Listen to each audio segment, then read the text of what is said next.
चंद्रपूर जिल्ह्यात मुमक्का सुदर्शन यांनी पोलीस अधीक्षकपदाची सूत्रे स्वीकारल्यानंतर सुगंधी तंबाखू विक्रेत्यांविरोधात जिल्हाभरात फास आवळला जात आहे। रोज कुठे ना कुठे कारवाया केल्या जात आहे।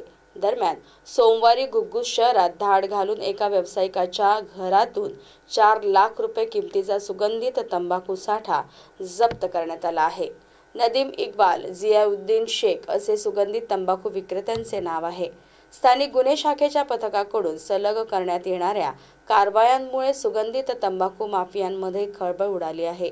पोलीस अधीक्षक मुमक्का सुदर्शन यांनी चंद्रपूर जिल्ह्यातील अवैध व्यावसायिकांवर कारवाईचे निर्देश एलसीबीला दिले आहेत। यानंतर एलसीबीचे पोलीस निरीक्षक महेश कोंडावार यांनी सुगंधित तंबाखू विक्रेत्यांविरोधात कारवाईसाठी स्वतंत्र पथक तयार केले आहे।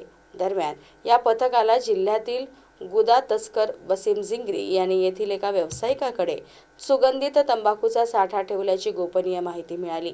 या माहितीच्या आधारे एलसीबीच्या पथकाने नकोडा येथील रहिवासी नदीम इक्बाल यांच्या घरी पंचासह धाड घालून झडती घेतली असता विविध प्रकारचे पाकिटबंद सुगंधित तंबाखूचा मोठाचा मोठा साठा आढळून आला। या कारवाईत 4,36,505 रुपये किमतीचा मुद्देमाल जप्त केला आहे। पोलिसांनी वसीम जिंगरी यांच्यासह नदीम इक्बाल, जियाउद्दीन शेख यांच्यावर गुन्हा दाखल करण्यात आला। ही कारवाई स्थानिक गुन्हे शाखेच्या पथकाने केली।